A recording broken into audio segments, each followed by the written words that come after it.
परमेश्वर का हम धन्यवाद करते हैं सभी मसीह भाई बहनों को। जय मसीह की। मेरे प्यारों, आइए प्रभु का वचन सुने और अपनी सारी चिंता परेशानियों को प्रभु के हाथ में सौंप दे। क्या जाने प्रभु के दया हो और आप वचन सुनते सुनते भले चंगे हो जाए। तो जो लोग नए कृपया इस चैनल को सब्सक्राइब करते, तो मैं वचन को पढ़ता हूं, आप लोग ध्यान से सुने। यहाँ पर जकरिया का किताब अध्याय 7 वचन 13, सेनाओं के यहोवा का यही वचन है, जैसे मेरे पुकारने पर उन्होंने नहीं सुना, वैसे ही उनके पुकारने पर मैं भी न सुनूंगा। आमीन।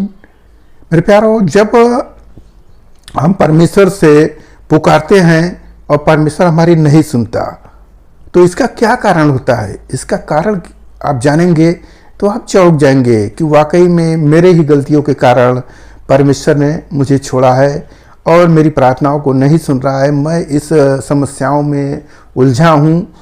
तो कारण क्या है? आप उस कारण को जानें।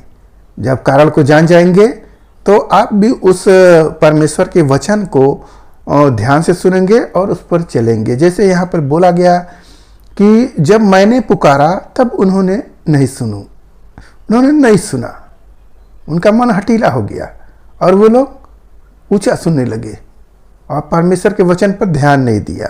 तो परमेश्वर भी कह रहा है कि मैं भी उनकी नहीं सुनूंगा। वो भी पुकारेंगे तो मैं भी नहीं सुनूंगा।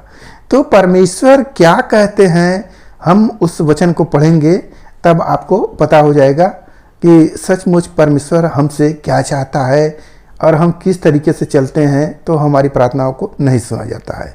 तो हम वचन को पढ़ते हैं, आप लोग ध्यान से सुने। यहाँ पर जो 7वां अध्याय था उसी वचन का हम शुरू से पढ़ते हैं, यानी कि 9 से।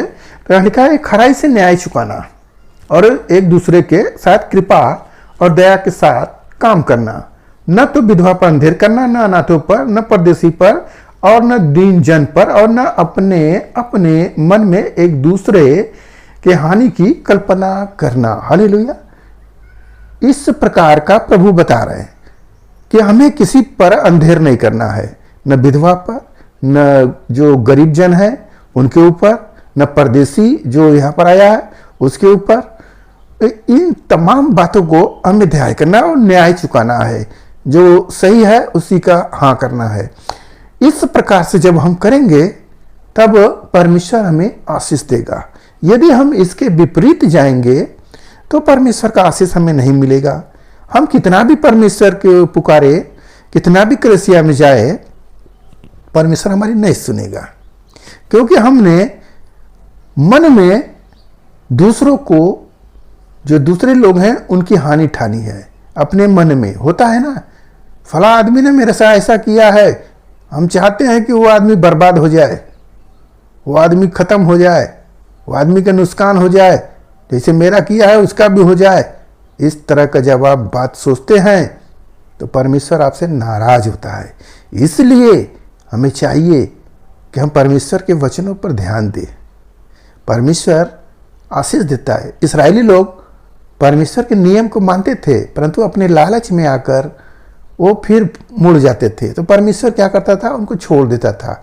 और जब छोड़ता था तो उनके ऊपर दूसरा राजा चढ़ाई करके उनके बाल बच्चों को बदवाई में ले जाता था, धन संपत्ति लूटता था, मार देता था, मुआ देता था। इस प्रकार का उनके जीवन में उपद्रव होता था। तब वो लोग फिर मन फिराते थे और परमेश्वर को पुकारते थे। परमेश्वर की दया होती थी, फिर वो लोग भले चंगे होते थे फिर से। तो उस प्रकार हमें भी अपने परमेश्वर के वचनों पर ध्यान देना चाहिए।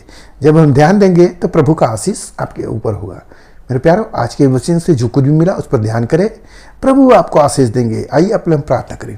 मान परमेश्वर, हम आपका धन्यवाद करते हैं इस आज के दिन प्रभु, जो यह वचन मिला, जितने सुने प्रभु ने आशीष मिले। हे पिता, हालेलुया। खराई से वो आपके वचनों पर चलने वाले हो प्रभु, आप ही प्रभु अगुवाई करें उनके जीवन में, ताकि वह प्रभु उनकी भक्ति पूरी हो जाए। मेरे राजा, आपका दया चाहते हैं उसी भाई के जीवन में जो यह कार्यक्रम देखा, उसे आशीष मिले।